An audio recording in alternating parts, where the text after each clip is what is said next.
y amor, Señor. Pedimos hoy tu dirección. Queremos ser más como tú. Tu gloria llena este lugar. Renuévanos con tu verdad. Tu salvación está aquí en Filadelfia, Filadelfia, mi casa. Bienvenidos a la Iglesia Cristiana Filadelfia, un lugar de amor fraternal.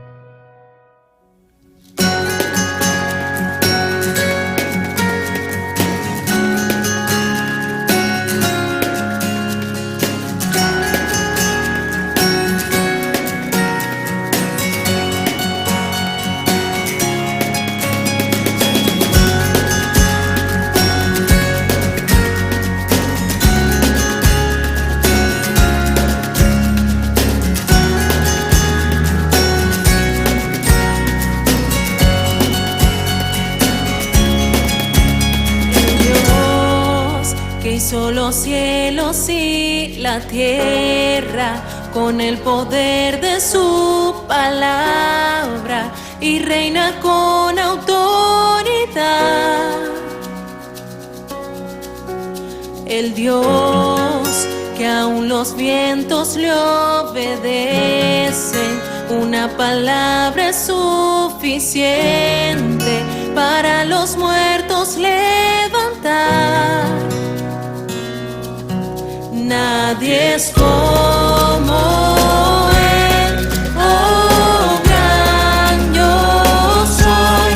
Tú eres el Dios que adoramos, todopoderoso y soberano, grande en misericordia y poder para salvar. Tú eres el Dios que adoramos, quien derrotó la muerte y el pecado, glorioso Redentor y Rey, te adoramos, te adoramos.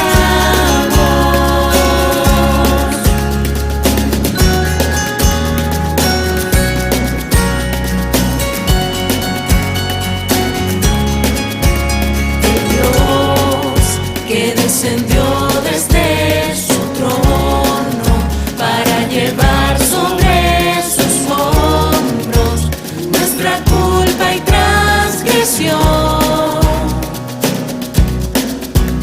Jesús, exaltado sobre todo, nombre sobre todo nombre, solo en Él hay salvación. Nadie es como Él, oh gran yo soy. Tú eres el Dios que adoramos, todopoderoso y soberano,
invito que por favor abra su Biblia en dos porciones. Van a ser referenciales porque no las voy a desgranar expositivamente, pero van a ser referenciales para nosotros.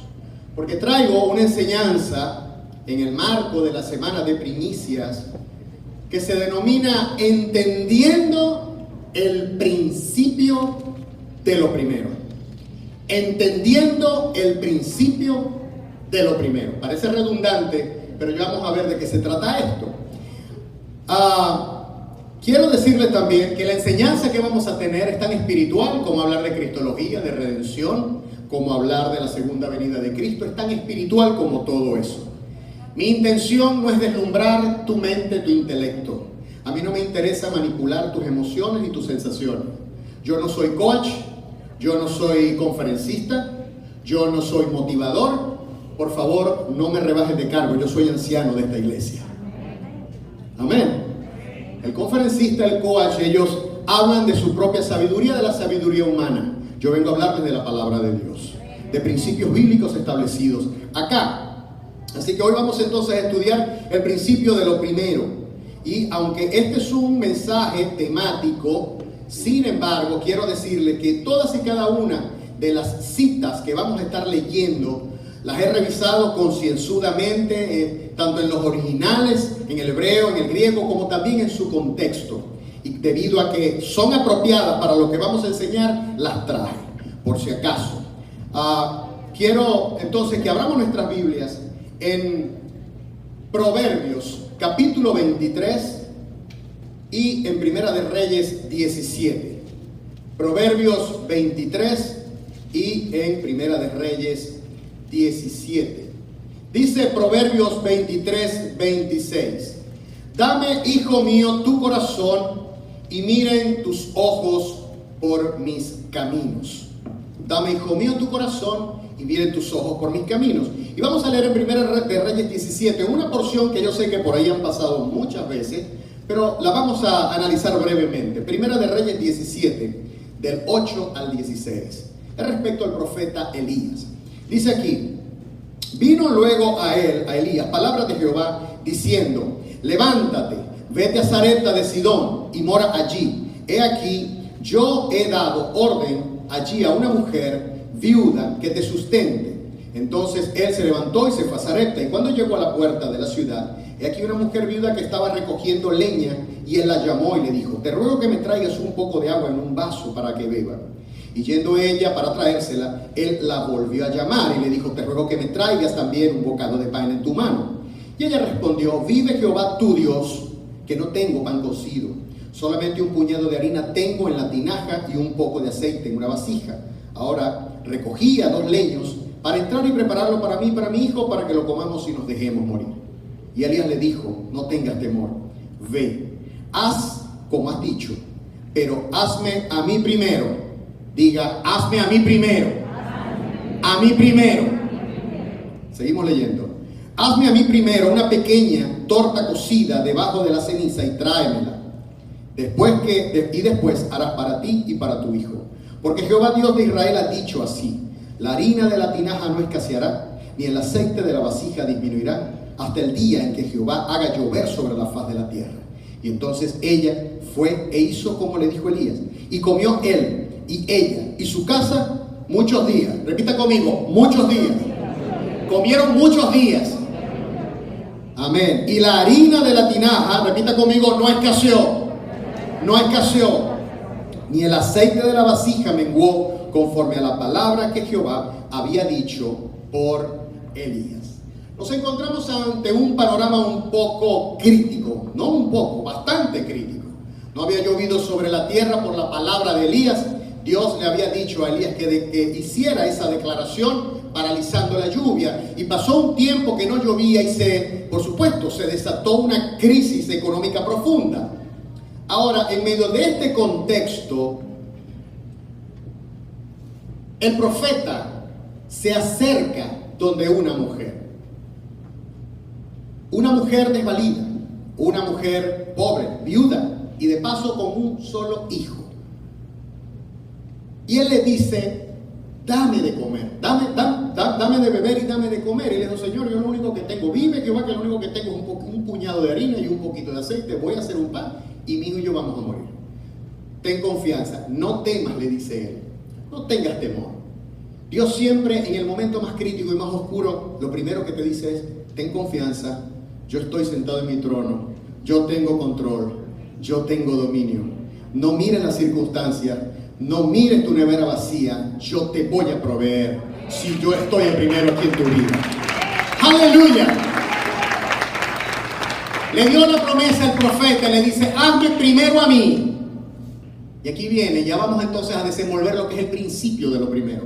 Hazme primero a mí. Amado hermano, si Dios es lo primero en tu vida, créelo, todo lo demás estará bien. Si Dios es lo primero en tu vida, todo lo demás estará bien. Y vamos a voltearlo. Si Dios no es lo primero en tu vida, todo lo demás no va a estar bien. Lo primero tiene un valor único. Lo primero tiene un valor único. Y aquí nosotros como padres o madres que hemos sido, que somos, a mí me está tocando, estoy viviendo los 30 años otra vez porque ahora tengo un bebé de 1 año y de 3 meses. Siempre nosotros velamos por proteger, por preservar a nuestros hijos. Si es posible hasta nos abstenemos de comer por darle de comer a nuestro hijo. Y entonces humanamente cuando uno ve esto, que el profeta le dice, hazme a mí primero, de eso agarra una porción y hazme a mí primero. No es que le estaba diciendo que le diera todo, sino que de esa porción primero, atiéndeme primero a mí. Y luego, haz para ti tu hijo, porque vas a ver que no va a escasear ni el aceite ni la harina en tu casa. Y dice la Biblia que efectivamente eso fue. Ella hubiera podido decir, no, este tipo lo que está loco. Si yo lo que quiero es más bien comer, y mi hijo. Y resulta que él me está diciendo que lo atienda primero a él. Cuestión de prioridades. ¿Dónde está el Señor en tu vida, en mi vida, en nuestra vida? Dios hace las cosas muy contrario a la lógica humana. Dios hace las cosas muy contrario a la lógica humana. Por eso es que el que vive, el que anda por fe, por la fe vivirá. Ahora bien, humanamente, esa recesión y esa solicitud del profeta era una amenaza para esa mujer. Pero sin embargo, para la viuda era una oportunidad en medio de la crisis. Dios le estaba poniendo, véalo hermano, en situaciones adversas, en situaciones difíciles, en precariedad, en escasez, Dios está poniendo una oportunidad para que veas su gloria. Porque de donde menos tú te imaginas va a llegar su respuesta. Ella estaba esperando por morirse, le llegó un profeta y ella bendijo a ese hombre. Ella hubiera podido echarse para atrás, pero ella le creyó al profeta, le tomó la palabra al profeta y apostó por Dios. Y el Señor la bendijo. Dios no envió solamente a Elías a casa de la viuda para sustentarle, para que ella lo alimentara, sino envió a Elías para que Elías terminara ayudando y bendiciendo a esa mujer. Cuando Dios nos pide algo, es porque Él nos está posicionando para ser bendecidos. Cuando Dios te pide algo, no lo reniegues, porque Él lo que está es posicionándote para bendecirte. Y Dios es fiel. Y si tú siembras cuando Él te dice, créelo, te va a dar la bendición. Te va a dar la bendición. Amén. Aplauda con gozo a Jesús. A su nombre gloria. Ahora bien, en toda la Biblia Dios siempre le da un valor a lo que es primero. Dios le da un valor a lo que se entrega de primero. Por ello, en la Biblia se nos habla de primogenitura. La primogenitura es una institución en la Biblia. En Éxodo 13:2, se lo voy a leer, dice: y Jehová habló a Moisés diciendo, conságrame todo primogénito, cualquiera que abre matriz entre los hijos de Israel, así de los hombres como de los animales, mío es. Y en Deuteronomio 21, 15 al 17, encontramos también otra cita que dice, si un hombre tuviere 2 mujeres, épale, jóvenes, esto es en el Antiguo Testamento, esto no aplica para hoy, ¿ok? Ajá. Si un hombre tuviera 2 mujeres, la una amada y la otra aborrecida, y la amada y la aborrecida le hubieran dado hijos, y el hijo primogénito fuere de la aborrecida, en el día que hiciera heredar a sus hijos lo que tuvieren, no podrá dar el derecho de primogenitura al hijo de la amada, con preferencia al hijo de la aborrecida, que es el primogénito. Mas al hijo de la aborrecida reconocerá como primogénito para darle el doble de lo que corresponde a cada uno de los demás. porque él, el primogénito, es el principio de su vigor. Y suyo es el derecho de la primogenitura. En la Biblia textual, esta expresión, el principio de su vigor, es la primicia de su vigor. Estamos en el contexto, ¿verdad? La primicia de su vigor. En la Biblia Kadosh se traduce como los primeros frutos de su hombría. Ese es el primogénito, el primer fruto de su hombría.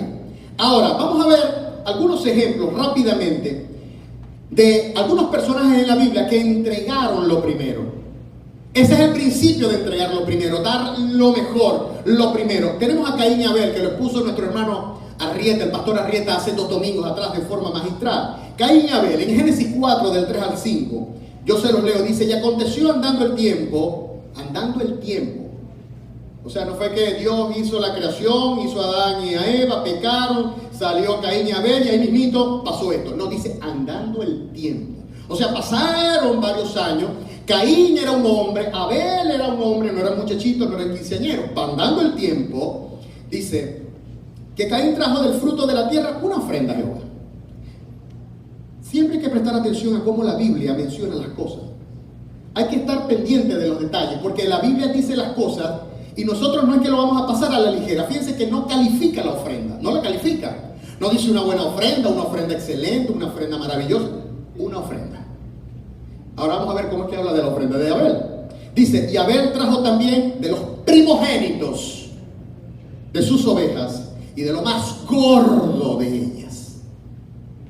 Y miró Jehová con agrado a Abel y a su ofrenda, pero no miró con agrado a Caín y a la ofrenda suya. Y se ensañó Caín. En la Biblia textual dice: y se enfureció Caín en gran manera y decayó. Dice en la Nueva Versión Internacional: se volvió cabizbajo su semblante. Es decir, Caín estaba compitiendo con su hermano.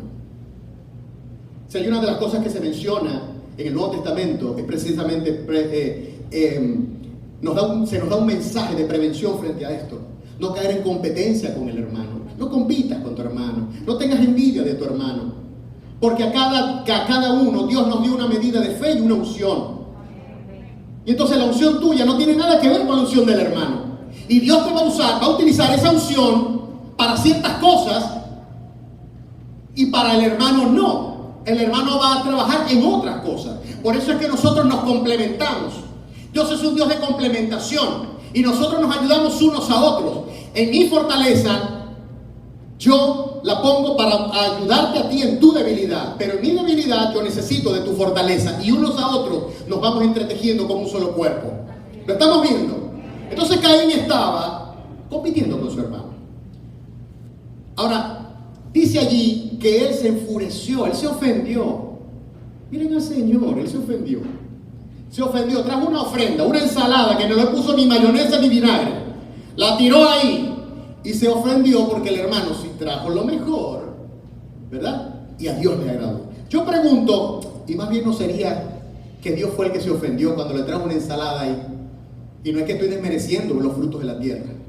Al contrario, no escogió lo más granado, no escogió lo más preciado. No escogió, porque la Biblia no lo dice, dice, escogió fue una ofrenda, trajo una ofrenda. Así de simple, así de insípido, de neutral, de frío. Dice Hebreos 11:4, que también habla de Caín, dice: pero por la fe, en el capítulo 11, en la galería de la fe, por la fe Abel ofreció a Dios más excelente sacrificio que Caín, por lo cual alcanzó testimonio de que era justo, dando Dios testimonio de sus ofrendas, y muerto aún hablaba por ella. Es decir, Abel tenía fe, y por fe él ofrendó, él dio lo mejor.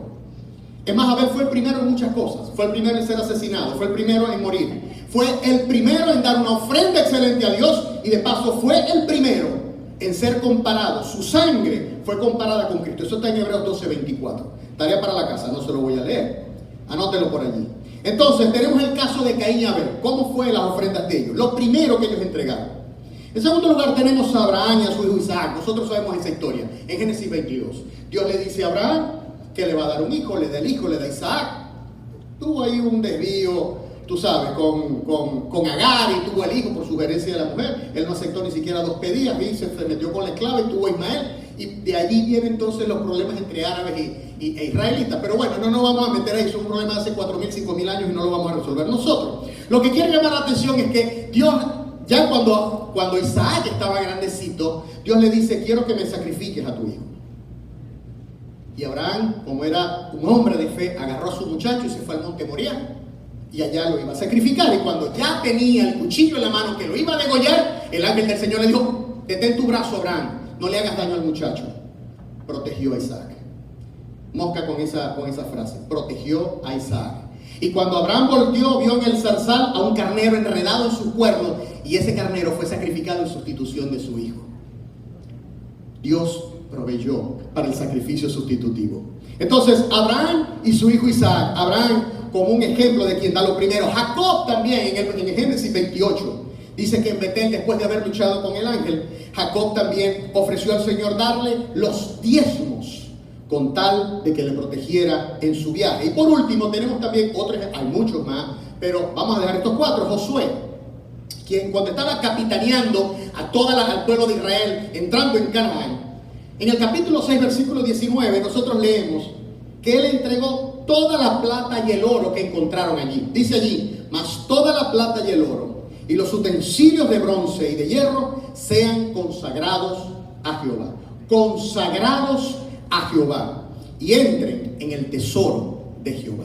Ahora fijémonos algo, dice toda la plata, todo el oro, todo. ¿Por qué? ¿Por qué no una parte, sino todo? Fácil, porque Jericó fue la primicia de las conquistas de Josué. Fue la primera ciudad conquistada por Josué. Y Josué entonces, para poder siempre contar con el favor de Dios y en agradecimiento a Dios, todo, vamos a entregarle todo a Dios que nos dio esta primera victoria. Y de allí en adelante comenzaron triunfos y triunfos y triunfos de Josué contra distintos pueblos y fueron ocupando el territorio. A partir de allí, entonces Josué ya no entregaba todo, sino entregaba la porción del botín que se indica en Números 31. En Números 31 se dan unas indicaciones de cómo debía repartirse el botín. El botín, por supuesto, consistía en oro, plata, pero también las vacas y demás animales. Entonces, en Número 31 se dice que se escogía el 50% para los que iban a la batalla y el 50% para los que se quedaban en casa viendo en televisión la guerra en vivo. ¿Ok? Por supuesto, no hay que ser estadístico ni matemático para darse cuenta que como eran 50 y 50, pero como eran menos los que iban a batallar, por supuesto, ellos iban a agarrar más. Y como eran más los que se quedaban, aunque eran 50, iban a recibir menos. No soy contador, pero sé sumar y restar. Ahora bien, ¿qué quiere Dios enseñarnos con el principio de lo primero? ¿Qué es lo que Dios quiere enseñarnos con el principio de lo primero? El principio de lo primero prefiguraba que por la salvación del hombre, Dios entregaría lo mejor de lo mejor de lo mejor que Él tenía, que era su Hijo, para que hoy tú y yo no tengamos ninguna condenación, para que Él hiciera el sacrificio perfecto, para que Él con su sangre limpiara todos nuestros pecados, rompiera todas nuestras cadenas, y hoy nosotros podamos presentarnos delante de Dios con arrojo y decirle: papá querido, bendito tu nombre, gracias por tu Hijo Jesús. Amén. En consecuencia, Dios quiere que primero le entreguemos algo. ¿Qué será? Nuestro corazón. Proverbios 23, 26, la primera cita que les dije. Proverbios 23, 26. Dame, hijo mío, tu corazón y mira en tus ojos por mis caminos. Si Dios no es lo primero, las cosas no irán bien. Pero si Dios es lo primero, todo estará bien. No solo debemos recibir a Jesús como Señor, como Salvador, sino como Señor. Además de esto, el Señor quiere, en este contexto de darle lo primero, Él quiere que nuestro amor hacia Él sea tan brillante, tan esplendente, tan notorio, que nuestros demás afectos parezcan opacos. Captó el don, captó el regalo allí. Dios quiere que nuestro amor por Él sea tan brillante, tan hermoso, tan grande, tan esplendente, que nuestros demás afectos. ¿Cuáles son mis demás afectos? Mi esposa, mis hijos, mis hermanos, mi madre. parezca que yo no los quisiera. Eso lo vemos en Mateo 10:37, cuando Jesús dice: el que ama a padre o madre más que a mí no es digno de mí. El que ama a hijo o hija más que a mí. Jesús no está diciendo que no los ames, sino que si tú los amas a ellos más que a él, no eres digno de él. Y dice: y quien no toma su cruz y sigue en pos de mí, no es digno de mí. ¿Qué es lo primero que Dios quiere que nosotros busquemos? Que lo busquemos a Él y su justicia, como lo dijo, como lo recitó ahorita Joelí. Mateo 6:33, mas buscad, palabras de Jesús, el reino de Dios y su justicia, y todo esto os será añadido. Y su justicia, sobre buscarle a Él primero. Yo te voy a hacer una pregunta, no me la respondas a mí, respóndete a ti mismo. Cuando tú te despiertas y abres los ojos, ¿cuál es el primer pensamiento que se te viene? Cuando abres tu boca por primera vez en la mañana, ¿qué es lo primero que dices? Ay, otra vez a ir a trabajar. Oh Señor, gracias porque estoy vivo, porque no me agarró el coronavirus, o porque me agarró el coronavirus y estoy sano, puedo ir a trabajar, puedo salir otra vez. ¿Qué es lo primero que sale por tu boca? ¿Qué es lo primero que confiesa? ¿Qué es lo primero que lees en la mañana? Twitter, Facebook, panoramadigital.com, El Nacional, para ver las noticias, lo que está pasando. O agarras Salmos, o agarras uno de los proverbios, que son 31, uno para cada día del mes, y lo lees. ¿Qué es lo primero que leemos? ¿Con qué comenzamos a llenar nuestra mente? La comenzamos a llenar con sabiduría humana, con noticias, con todo lo que está, que si Trump se queda, que si se va, que si tomaron al Capitolio, que si sí, que si no, que si va, que si se viene, que los chinos, que el coronavirus, que la cepa británica. O venimos y leemos en Salmo 1, donde se nos dice que el hombre que obedece la ley del Señor será como un árbol plantado junto a orillas de los ríos, que da su fruto en su tiempo y su hoja no cae. ¿Qué es lo primero que vamos a leer? ¿Qué es lo primero que le vamos a entregar a Dios? En cuanto a la justicia, yo le quiero hacer una pregunta. ¿Qué es la justicia? Desde el punto de vista nuevo testamentario, ¿qué es justicia? Voy a responder por usted.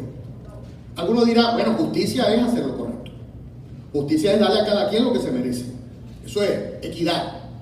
Desde el punto de vista neotestamentario, Pablo lo responde en Romanos capítulo 5, versículo 17. Cuando él dice lo siguiente, no lo busque, yo se lo tengo aquí. Pues, si por la transgresión de uno solo reinó la muerte, mucho más reinarán en vida. ¿Cómo? En vida. Reinarán en vida por uno solo, Jesucristo, los que reciben la abundancia, y en la palabra abundancia es hiperpericebo, que es la abundancia rebosante, la abundancia de la gracia, del cáliz y del don. Diga el don, el don de la justicia. La justicia es un don de acuerdo al Nuevo Testamento. Es un don, es un regalo que Dios te da. Todo lo que dijimos, que si hay que darle a la gente lo que se merece, eso moralmente es correcto, pero neotestamentariamente eso es lo que significa. Voy a leerles un concepto de lo que es justicia de acuerdo al diccionario Vine. Dice así: Pablo, en la mayoría de las veces que utiliza el término justicia, lo usa para denotar el don de gracia, o sea, favor inmerecido, no nos merecíamos ese don. El don de gracia de Dios a los hombres, por el cual todos los que creen en el Señor Jesucristo son introducidos a la correcta relación con Dios. Esta justicia es inalcanzable por la obediencia a cualquier ley, o la obediencia o por cualquier mérito propio, o por cualquier otra condición que no sea la fe en Cristo. El que confía en Cristo viene a ser justicia de Dios en él, como dice 2 Corintios 5:21. Al que no conoció pecado, por nosotros lo hizo pecado, para que fuésemos hechos la justicia de Dios en él. Hermano, usted es la justicia de Dios en Cristo. Cuando el diablo le venga a traer basura a su cabeza, y le venga a sacar su pasado, y le venga a decir que usted vino, hizo esto, hizo aquello, usted se para y dice: diablo, yo soy la justicia de Dios en Cristo. Él me justificó. Y en Hebreos dice que para ningún ángel se propuso salvación. Por eso es que los demonios nos detestan tanto. Por eso es que el diablo nos odia tanto. Porque ellos se rebelaron y para ellos no se preparó plan de redención. Nosotros caímos, nos equivocamos, pero para nosotros sí se nos dio un plan de redención. Él agarró a su hijo, lo revistió de cordero inocente, un cordero sin ningún tipo de relación con el pecado, y lo trajo al mundo. Y dice Juan: y vimos su gloria como del unigénito del Padre, lleno de gracia y verdad. La ley por medio de Moisés fue dada, por medio de un intermediario. Dios vino y lanzó la ley como un periódico. La envió por medio de un mensajero. Pero dice Juan 1:17, pero la gracia y la verdad vinieron con Cristo. Para Dios es tan importante la gracia que personalmente Él te la vino a entregar. No es lo mismo entregarte una felicitación en una carta que venir y presentarme ante ti y darte la mano. Hermano, estoy contigo en este momento difícil. ¿Verdad que no es igual? Es tan importante que Dios lo hizo en persona. Y termina aquí diciendo, el cristiano, el hombre, viene a ser en Cristo todo aquello que Dios demanda que sea un hombre. Eso es justicia. Y no solamente nos justificó, dice Pablo en Romanos, sino que también nos adoptó. Nos adoptó según la ley romana. Cuando alguien era adoptado, cuando alguien salía de una familia y caía en otra familia, entonces esa persona se le eliminaban todos sus antecedentes penales, se le cancelaban todas las deudas. Si había estado en la cárcel, todo eso quedaba olvidado porque era una nueva persona. Y esa nueva persona ya nada tenía que hacer con la anterior familia, sino que la nueva familia era su relación, era su nueva relación. Toda la herencia del patriarca de la nueva familia era para él. Eso hizo Dios con nosotros. El diablo ya no tiene cabida en nuestra vida. El diablo ya no te puede tocar, no te puede tomar, no tiene control de tu vida. Cristo ha hecho que nosotros seamos la justicia de Dios en Él. A su nombre sea la gloria. Amén. Gloria sea el nombre de Dios. A mí me gusta la traducción de la Nácar Colunga de este texto, Romanos 5:17. La Nácar Colunga, que es una traducción muy cercana a la Reina Valera, por ahí por el año 1600 y pico, dice: si pues por la transgresión de uno solo, esto es, por obra de uno solo, de Adán que nos echó el cargo, reinó la muerte, mucho más los que reciben la abundancia de la gracia y del don de la justicia, reinarán en la vida por obra de uno solo, Jesucristo. Aquí no está hablando de cuando te mueras y te vayas para el cielo, está hablando de aquí. Está hablando de aquí. Nosotros vamos a reinar aquí. Yo no estoy hablando de que vamos a ser multimillonarios, de que vamos a llegar al gobierno, que yo voy a ser presidente de la república. No, gracias a Dios, no quiero que me rebajen de puesto. Sino que vamos a reinar. ¿Sobre qué vamos a reinar? Sobre el pecado, las tentaciones, las pruebas, las dificultades. Dios te va a ir dando la fortaleza, su gracia, para que seas tú superando todo. Vamos a ver dos personajes en paralelo, cómo se enfrentaron con el principio de lo primero. Vamos a buscar Lucas 18. Les invito a que ubiquen Lucas 18. El joven rico. El caso del joven rico. Lucas 18:18 dice así: un hombre principal le preguntó a Jesús, por supuesto, diciendo: maestro bueno, tan lindo, ¿qué haré para heredar la vida eterna? Jesús le dijo: ¿y por qué me llamas bueno? Ninguno es bueno sino solo Dios. Los mandamientos sabes: no adulteres, no matarás, no hurtarás, no dirás falso testimonio, honra a tu padre y a tu madre. Y el joven dijo: todo esto lo he guardado desde mi juventud. Y Jesús, oyendo esto, le dijo: aún te falta una cosa. Vende todo lo que tienes, dalo a los pobres, y tendrás tesoros en el cielo. Y ven y sígueme. Y entonces él, oyendo esto, se puso muy triste porque era muy rico. Ay Dios. Hermano, primero, le llega con una lisonja: maestro bueno. Usted sabe, maestro bueno. ¿Qué debo hacer? Hay que prestar atención a los verbos que la Biblia nos presenta en los textos. Hay que prestar atención a los textos, a los nombres, porque son importantes. ¿Qué debo hacer? O sea, ¿cómo me puedo ganar la vida eterna? O sea, el joven le está hablando a Jesús desde la ley, al autor de la ley. Porque Jesús es el redactor de la ley. Entonces le viene a hablar desde la ley y Jesús le respondió desde la ley. Si tú te acercas a Jesús con mentalidad de ley, de quererte ganar las cosas, Jesús te va a responder: la ley es inflexible, no te perdona, la ley no te ayuda. Le dijo: bueno, fácil, no, los mandamientos sabes: no adulterarás, no matarás, no hurtarás, no dirás falso testimonio, honra a tu padre y a tu madre. Y el joven, ¿qué fue lo que le dijo? Perdóname, pero todo eso lo he hecho desde mi juventud. Aquí yo recordé Éxodo 19:8, cuando los israelitas estaban al pie del monte Sinaí y Moisés venía con las tablas de madera, porque las primeras fueron de piedras y del rabietón por el desastre que hubo ahí con el becerro de oro las rompió. Entonces Dios volvió a escribir, pero unas tablas de madera. Y cuando las trajo y le mostró a ellos los 10 mandamientos, Israel dijo: todo lo que Jehová ha dicho, haremos. Uno lo lee en español y suena bonito, suena hermoso, suena dulce, tierno.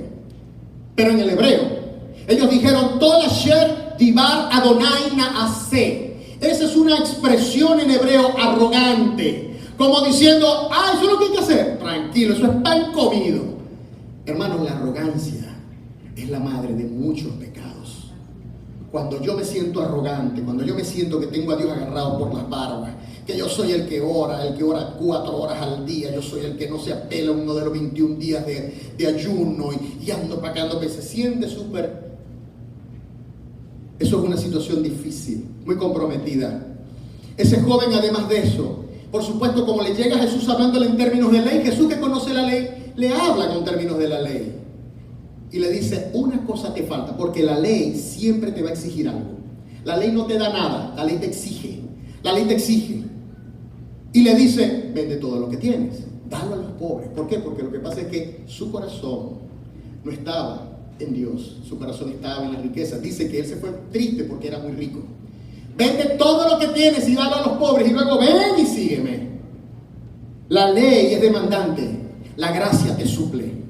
Cuando nosotros queremos ganarnos el favor de Dios por nuestro esfuerzo, nos creemos muy buenos, hermano, está en peligro, está en zona roja. Apártese de ahí, refúgiese en Cristo, busque su gracia, porque la gracia suple. La ley te dice: tú tienes que ser fuerte, tienes que hacer esto, tienes que hacer aquello. La gracia te dice: estás débil, yo te fortalezco. Estás debilitado, yo te ayudo. ¿En qué te puedo ayudar? Por eso es que Pablo allá en Romanos dice, en 2 de Corintios, él dice: y el Señor me ha dicho: bástate mi gracia, porque en la debilidad se perfecciona. Yo perfecciono a alguien en la debilidad. Ahora, ante la exigencia de Jesús, al joven se le quedó trancado el bolsillo. No se le convirtió el bolsillo, se fue muy triste. Ni un centavo dio. Pero vamos a ver ahora el caso que encontramos en el siguiente capítulo. Lucas es el único que habla de Zaqueo. Los evangelistas no hablan de Zaqueo. No sabemos si esto efectivamente, de acuerdo al correlato de Lucas, sucedió en ese orden cronológico, que primero se encontró con el joven rico y después se encontró con Zaqueo. Pero al menos sabemos que el Espíritu Santo lo puso en orden divino. Encontramos a Zaqueo en Lucas 19, en el mismo capítulo, versículo 1, dice: y entrando Jesús en Jericó, estoy viendo aquí el reloj, y entrando Jesús en Jericó, iba pasando por la ciudad, y sucedió que un varón llamado Zaqueo, que era jefe de los publicanos, o sea, el jefe de los que recaudaban impuestos, y rico, o sea, tipo súper enchufado y forrado en plata, procuraba ver quién era Jesús, pero no podía a causa de la multitud, pues era pequeño de estatura. Se les agradece, 0 alusiones personales, gracias. Era pequeño de estatura, y corriendo delante se subió a un árbol sicómoro para verle, porque el hombre se empequeñece por el pecado ante Dios. Todas nuestras obras son obras de injusticia delante de Dios. Por más que tengamos muy buena motivación, nosotros no somos aceptos ante Dios por lo que hagamos. Somos aceptos por lo que ya Jesús hizo, porque Él obedeció. No es mi obediencia, es la de Cristo. Yo, mi vida la baso en lo que Cristo hizo, en lo que Él obedeció y en lo que Él obtuvo por la obediencia. Dice que entonces, y se subió a un árbol. ¿Qué cosa, no? Que el hombre pequeño tuvo que subirse a un árbol. El hombre en pecado tiene que apelar al madero, tiene que buscar el madero para ver a Jesús. Nos lleva hacia allá. Gloria sea el nombre de Dios. Y dice, y le dijo: Zaqueo, date prisa, desciende, porque hoy es necesario que pose yo en tu casa. Y entonces él descendió de prisa y le recibió gozoso. No le recibió petulante, y se le recibió gozoso. Imagínate, el maestro en mi casa. Yo que no merezco nada, que he sido tracalero, que he sido ladrón, y ha venido a mi casa. Por supuesto, y mismo llegaron los religiosos. Si Jesús fuera profeta, supiera quién es este hombre. ¿Ustedes no se han dado cuenta que Jesús se llevaba mejor con los pecadores que con los religiosos? ¿No se han dado cuenta cómo Jesús fustigaba durísimo a los religiosos? A Jesús no le gusta, a Dios no le gusta la religiosidad. No le gusta ese acartonamiento. Le gusta que nosotros nos movamos en amor, con espontaneidad, que nos basemos en su gracia, porque su gracia es inagotable. Pero bueno, no me voy a meter ahí, tengo que seguir. Ahora, dice allí, le recibió gozoso, y al ver esto todos murmuraban, todos murmuraban diciendo que había entrado a posar en la casa de un hombre pecador. Entonces Zaqueo, puesto en pie, dijo al Señor: Señor, la mitad de mis bienes doy a los pobres. ¡Wow! Y si en algo defraudé a alguien, si en algo estafé, si en algo robé, entonces se lo voy a devolver cuadruplicado. Jesús le dijo: hoy ha venido la salvación a esta casa, por cuanto él también es hijo de Abraham, porque el Hijo del Hombre vino a buscar y salvar lo que se había perdido. ¿Sabes algo?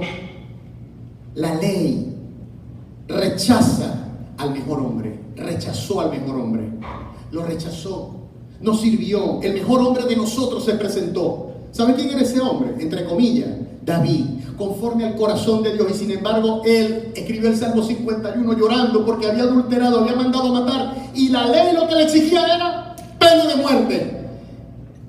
Y entonces vemos a David desesperado porque sabía que de acuerdo a la ley él estaba muerto. En cambio, la gracia al peor de nosotros nos recibe. No importa lo que hayas hecho en tu pasado, la gracia te recibe. La gracia te abre los brazos, así te dice: ven, hijo mío, porque los sanos no necesitan médicos, pero los enfermos sí. Ven que yo te sano, ven que yo te cubro, ven que yo te restauro. Esa es la gracia. Gloria sea el nombre de Dios. Entonces, hasta la cartera se le convirtió a Zaqueo. Se volvió generoso porque la gracia te hace generoso. La gracia te hace generoso. Cuando estás en la gracia de Dios, Dios te ayuda, Dios te da su gracia. Y yo no estoy diciendo que todo el mundo va a ser multimillonario aquí. Yo no estoy diciendo eso. Porque Dios nos quiere prósperos, no nos quiere materialistas. El evangelio no se reduce a una cuenta corriente con 8 o 10 cifras. Bueno, de dólares, porque los bolívares tenemos trillones y eso no sirve para nada. Pero lo que estoy diciendo es que Dios te da su gracia. ¿Y su gracia cómo se manifiesta? En salud, en mantenerte sano, en darte gracia para establecer negocios, para negociar, para sentarte, conseguir oportunidades de ingreso. El principio de lo primero define no solo nuestros intereses, escuche esto, sino nuestros deberes y prioridades. Como lo leyó mi esposa en Lucas 12:32, Jesús dijo: no temáis manada pequeña, porque a vuestro Padre le ha placido, se ha regocijado en daros el reino. Vended lo que poseéis, dad limosna, haced bolsas que no se envejezcan, tesoro en el cielo que no se agote, donde el ladrón no llega, donde el diablo no llega, ni la polilla destruye, porque donde está vuestro tesoro está vuestro corazón. Por eso es que Dios quiere primero nuestro corazón. Te pregunto, ¿dónde está tu tesoro? ¿Dónde está? Ahora, muchos, vamos a ver lo siguiente aquí. El Señor nos anima por eso a honrarle con todos nuestros bienes. En Proverbios 3 del 9 al 10 lo leemos. Honra al Señor con todas tus riquezas, con las primicias de todas tus ganancias, y serán llenos tus graneros con abundancia, y tus lagares rebosarán de mosto. Es decir, aquí cuando se habla de bienes y primicias, agárrese el cinturón, apriéteselo, porque vamos a entrar en zona de turbulencia. Aquí se habla de diezmo, del diezmo, de diezmar. Según la hermenéutica, hay una regla importantísima al estudiar la Biblia. La hermenéutica es la ciencia de la interpretación bíblica. Y una de las reglas de interpretación bíblica es la regla de la primera mención. La regla de la primera mención. Es decir, la primera vez que se nombra una palabra en la Biblia, la primera vez que aparece una palabra en la Biblia va a marcar el direccionamiento que va a tener esa palabra a lo largo de toda la Escritura. Entonces, la primera vez, si nos acogemos a esta ley hermenéutica, la primera vez que se menciona la palabra diezmo fue en Génesis 14, del 18 al 20. Yo se los voy a leer. Cuando Abraham, luego de regresar de una victoria milagrosa ante 4 reyes, los reyes del norte, para rescatar a Lot su sobrino, entregó los diezmos del botín a Melquisedec, rey y sacerdote de Salem. Salem era el nombre antiguo de Jerusalén. Y cuando Abraham, no había ley, ¿verdad que no? Entonces el diezmo no es de la ley. Que después se suscribió y se le dio vigencia. Cierto, en la ley se habla de diezmo. Perfecto. Pero aquellos que dicen: no, yo estoy en la gracia, yo no tengo que estar dando ningún diezmo porque eso era de la ley. Hermano, wait a minute. Eso es falso. El diezmo no se instituyó en la ley, no se hizo efectivo desde la ley. Lo dio Abraham, el patriarca de todos los judíos, de todos los hebreos. Ahora, y cuando Abraham no había ley.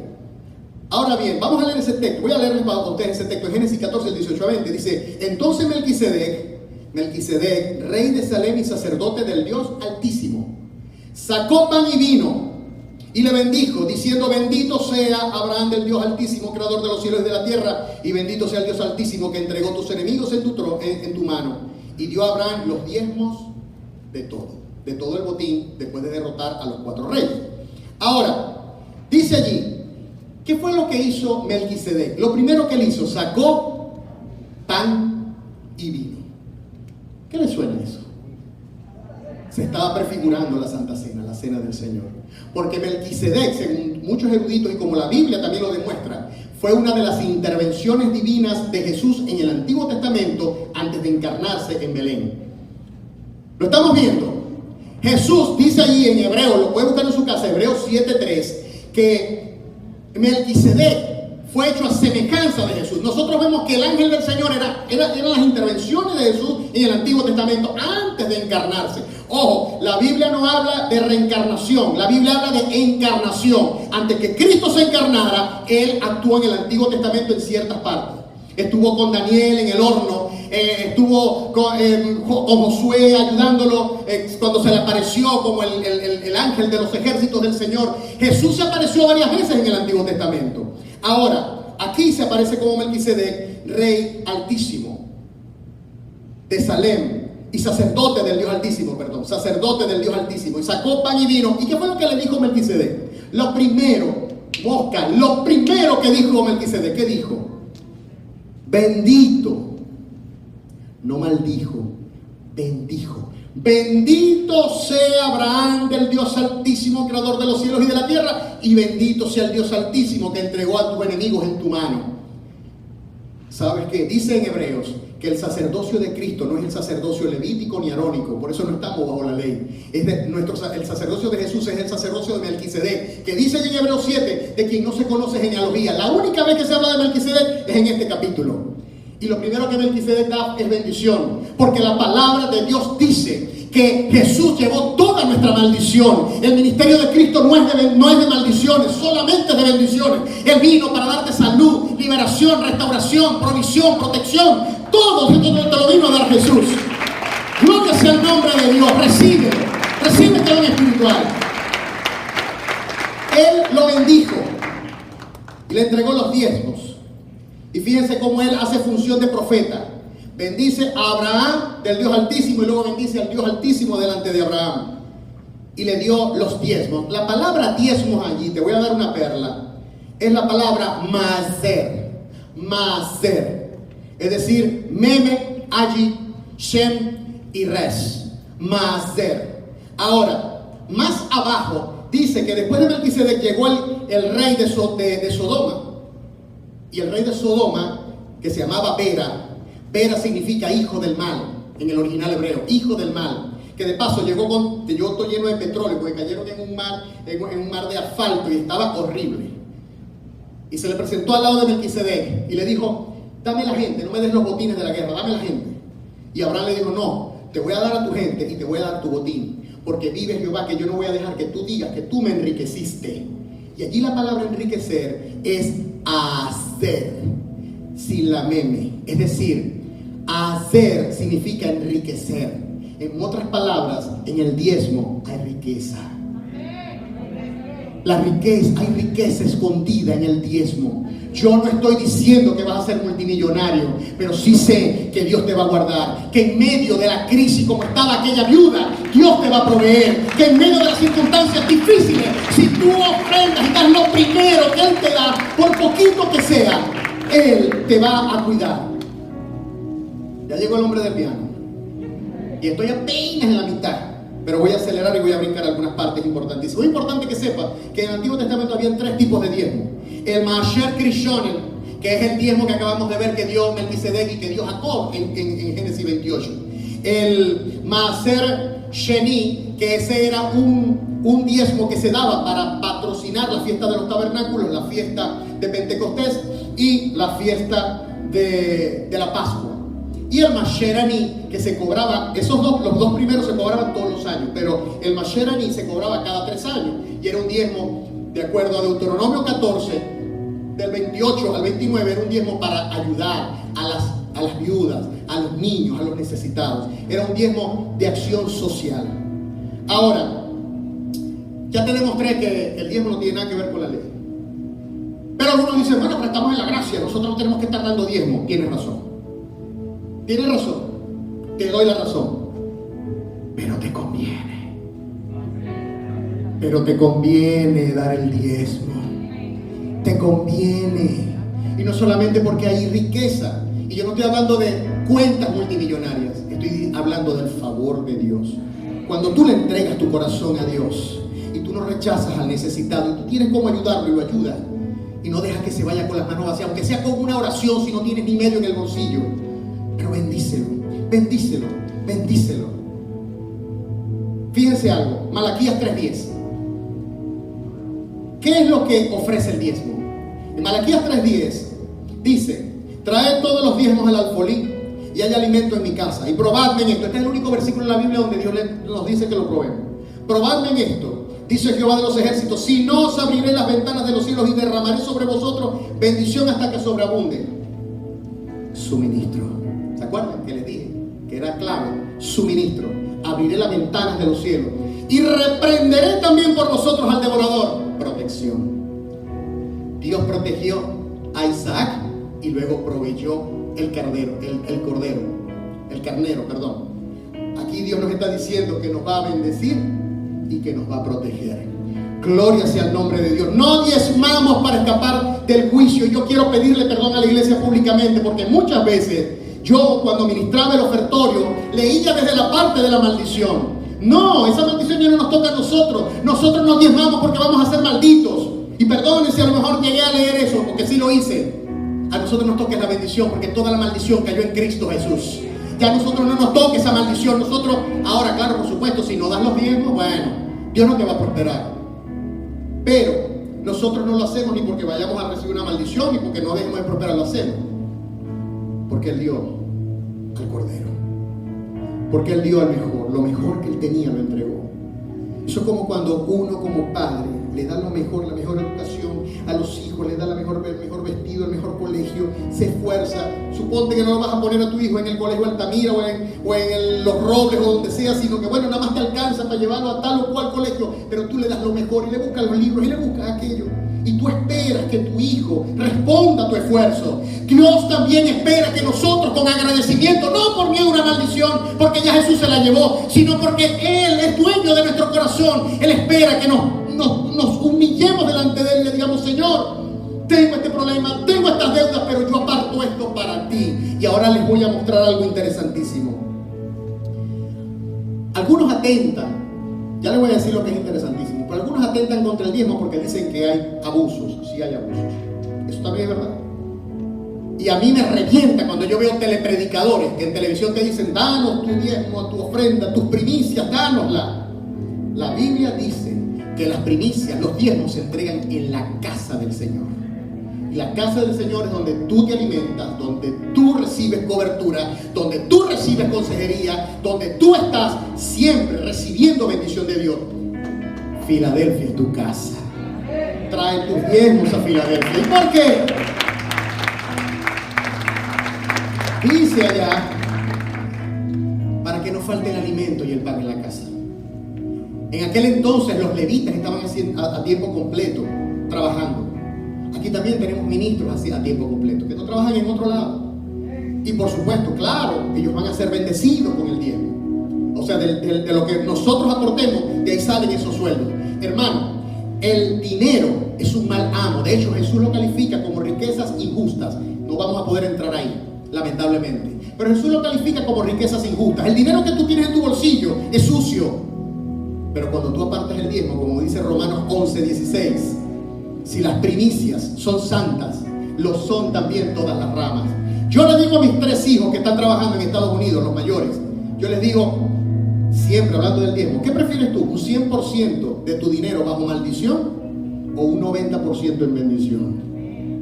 Porque cuando tú apartas y santificas el 10%, todo lo que queda en tu cuenta corriente queda bendecido. Y cuando Dios bendice lo que tú tienes en tu cuenta corriente, hermano, el diablo no puede tocarlo. No hay ladrón que mire, no hay polilla que se coma ese dinero que tú tienes ahí. Si tú le das a Dios lo primero, si le das a Dios el corazón tuyo, dice: Señor, yo te doy lo que tengo. ¿Por qué? ¿Por qué? Porque al final de cuentas el aire que respiras te lo da Él. La fuerza que tú tienes te la da Él. La gracia que tú tienes te la da Él. Las oportunidades de negocio te las da Él. O si quieren, hacemos un momento de oración aquí, para que entonces de aquí en el próximo mes no tengan gracia de nada. Que Dios retire la gracia de nosotros, a ver entonces con nuestro esfuerzo qué vamos a conseguir. Todo lo que tú puedes conseguir lo consigues por la gracia de Dios. Aleluya, aplauda a Jesús. Se requiere fe para dar el primer 10%. No es lo mismo dar el 10% de entrada que darlo a la salida. Yo te pregunto, cuando tú cierras un negocio o cuando cae la quincena, ¿cuál es tu primera transacción? ¿Cuál es tu primera transferencia? Ahí está una mujer, la mujer que duerme conmigo. Cada vez que a mí me cae un medio en la cuenta, le digo: Mari, saca el diezmo de una vez. Pero de una vez. Ella es la que me puede desmentir. Todo lo que a mí me entra lo diezmo. Todo. Y a Dios gracias. Yo no soy millonario. Allá tengo el carro parado que no tiene gasolina. Y me vine lavado, contento, porque vine aquí a traerles la palabra de Dios. A mí no me están pagando, yo no estoy recibiendo sueldo aquí, pero Dios me dijo que les enseñara esto, que es importante que la iglesia se forme en esto. Se requiere más fe para dar el primer 10% que para dar el último. Hermano, lo primero, cuando le caiga, agarre y aparte el 10%, para que entonces esa primicia bendiga el resto que le queda. Y después te dice: Dios mío, pero tengo que pagar el condominio, el carro, la casa, no sé qué, el colegio de los muchachos. Hágalo, obedezca, entréguelo, y de pronto alguien lo va a llamar: mira, Dios me está inquietando por aquí, tengo $100 mal estacionados en la cuenta, ¿lo queréis? No te extrañes que cosas como esas sucedan, porque Dios actúa de forma misteriosa. Dios actúa de forma misteriosa. Hermano, Dios quiere que seamos prósperos, no materialistas. Yo no estoy hablando de materialismo aquí, porque el evangelio no es cuentas corrientes, viajes al exterior en crucero, los mejores hoteles. Si Dios te bendice, a Dios algunos los hará multimillonarios. Pero el dinero es para impulsar el reino de los cielos. Porque a Dorcelos, a nosotros no le enviamos a él burbujas, no le enviamos plumas, le enviamos dólares. Y cuando hacemos una campaña aquí, que por cierto el mes que viene, según instrucciones del pastor Ender, vamos a salir a evangelizar, eso requiere dinero, comprar material, buscar recursos, requiere dinero. ¿Y de dónde va a salir eso? Que a Dios gracias el gobierno no nos sostiene. Y no porque sea rojo, sino tampoco queremos dinero ni de gobierno, ni de azules, ni de verde, ni de amarillo, ni del color que sea. Porque nuestro Dios es el dueño de la plata y del oro. Ese es el que Dios sostiene. Y el dinero que nosotros recibamos, y esto es tan espiritual como hablar de cristología, lo repito, es para extender el reino de los cielos, es para que las almas se conviertan. Les voy a leer el testimonio, ya casi para finalizar, de John D. Rockefeller. ¿Usted sabe quién es John D. Rockefeller? John D. Rockefeller fue el pionero del mundo petrolero. Dijo así: él diezmaba desde muy joven, y él dijo: sí, yo diezmo. Y me gustaría contarles cómo surgió todo. Tuve que empezar a trabajar desde muy pequeño para ayudar y mantener a mi madre. Mi primer salario era de $1.50. O sea que ganaba $6 al mes. Por semana. La primera semana, después de ir al trabajo, llevé los $1.50 a casa de mi madre y ella sostuvo el dinero en su regazo y me explicó que sería feliz si yo le diera la 10ª parte al Señor. Y lo hice. Y desde esa semana hasta este día, he diezmado cada $1 que Dios me ha confiado. Y quiero decir que si no hubiera diezmado el primer $1 que gané, no hubiera diezmado el primer $1.000.000 que gané. Debemos entrenar a nuestros niños para el diezmo y ellos crecerán para ser felices administradores del Señor. Yo no sé si Rockefeller es santo o es el tipo habla en lenguas angélicas, no sé, pero el hombre es próspero y el hombre diezmaba. Hermano, las misiones se sostienen con dinero.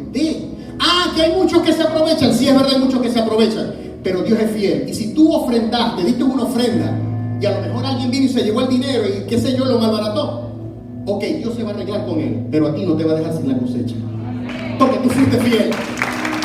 porque fuiste fiel. Dios es fiel y Él no tiene cuentas pendientes con nadie. Termino con esto, 2 minutos más. ¿Qué desvirtúa la ofrenda? ¿Qué desvirtúa el diezmo? Un corazón corrompido, decadente y con motivos equivocados. Leemos en 1 de Juan 3:12 sobre Caín.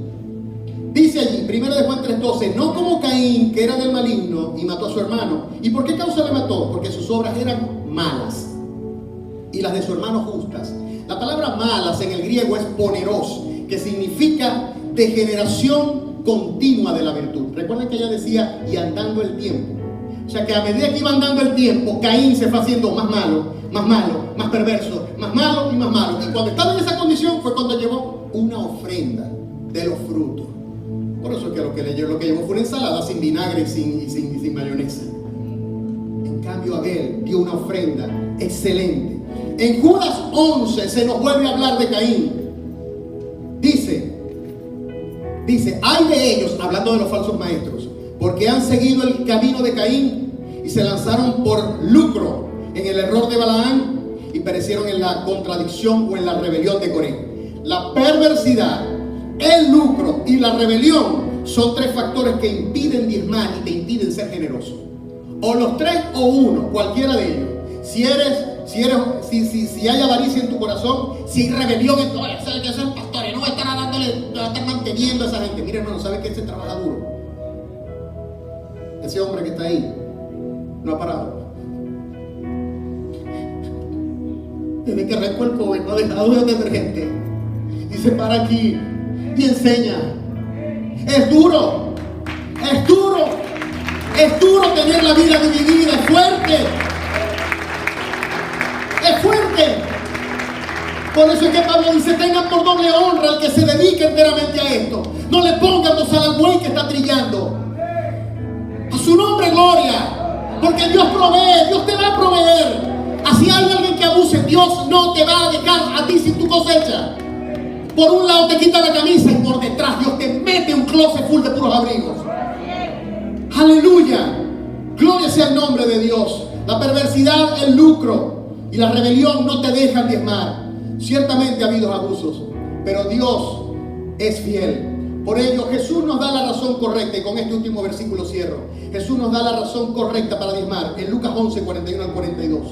Dice allí, pero dad limosna de lo que tenéis y entonces todo os será limpio. Fíjate el mismo principio de las ramas y la primicia y las ramas. Todo será limpio. Mas hay de vosotros fariseos que diezmáis la menta y la ruda y toda hortaliza y pasáis por alto la justicia y el amor de Dios. Esto era necesario hacer sin dejar de hacer aquello.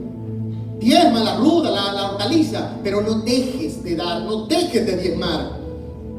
Los motivos correctos. Jesús dice, habla del amor y de la justicia. Esto debéis hacerlo sin dejar de hacer aquello. Y no como transacción, no se ponga a sacar cuenta. Bueno, si yo le doy a Dios aquí el 15%, Él me va a dar el 30%. No se ponga con eso. A lo mejor está limitando a Dios.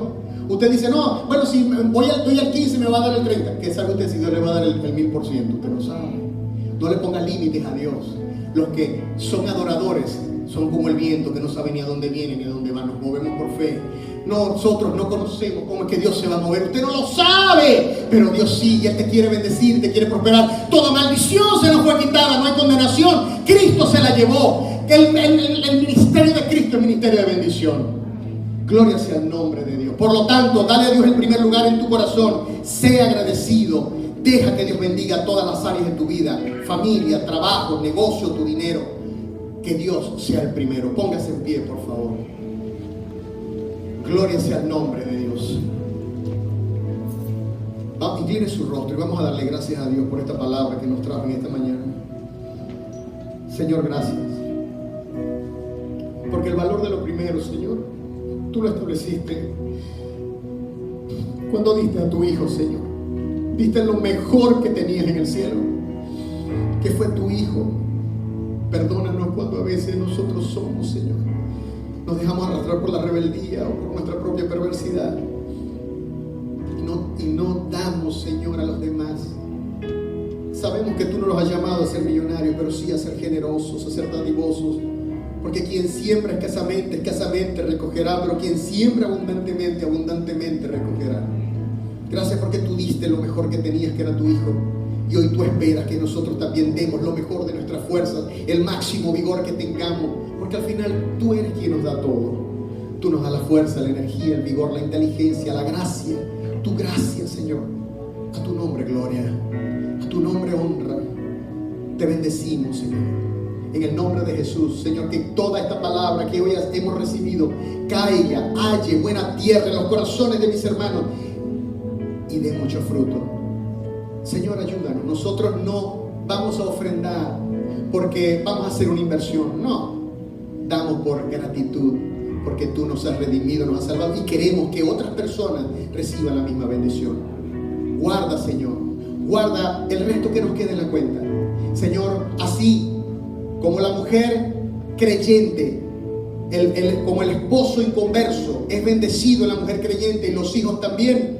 Oh Señor, que lo mismo suceda cuando nosotros apartamos el dinero que es tuyo para la extensión del reino. Que lo demás sea bendecido. Tú te encargarás de ayudarnos a pagar las cuentas, a salir de las deudas, a salir de todo eso. Pero lo hacemos por gratitud a ti. A tu nombre, gloria. En el nombre de Jesús. Amén. Deme un minuto más. Si aquí hay una persona que está por primera vez, esto es un mensaje para toda la iglesia, los que hemos creído y los que tenemos una convicción profunda. Pero quiero decirte que si tú estás aquí por primera vez, la palabra de Dios dice que Dios te ama con todo su corazón, pero que hay un abismo entre Él y nosotros que se llama el pecado. Cuando Adán y Eva pecaron, se estableció ese abismo. Y la única forma para llegar del otro lado no es por la religión. La religión te hace muchas demandas y nunca, es un todo compuesto. Y si fallas en un solo mandamiento te haces culpable de todo. Pero por eso Cristo estableció el puente, el camino para llevarnos al Padre. Él dijo: yo soy el camino, la verdad y la vida. Nadie viene al Padre sino por mí. Si tú quieres recibir a Cristo en tu corazón en esta mañana, yo quiero que inclines tu rostro y repitas conmigo esta oración. Padre Celestial, te doy muchas gracias por tu amor. Gracias por tu Hijo Jesucristo, quien vino, murió y resucitó. Y yo lo creo. Perdona mis pecados, sana mi vida, restaura mi corazón. Yo te recibo por Padre, recíbeme tú por Hijo. Perdóname y límpiame. Te lo pido en el nombre de Jesucristo. Amén y amén. Gloria llena este lugar, renuévanos con tu verdad. Tu salvación está aquí en Filadelfia, Filadelfia, mi casa. Bienvenidos a la Iglesia Cristiana Filadelfia, un lugar de amor fraternal.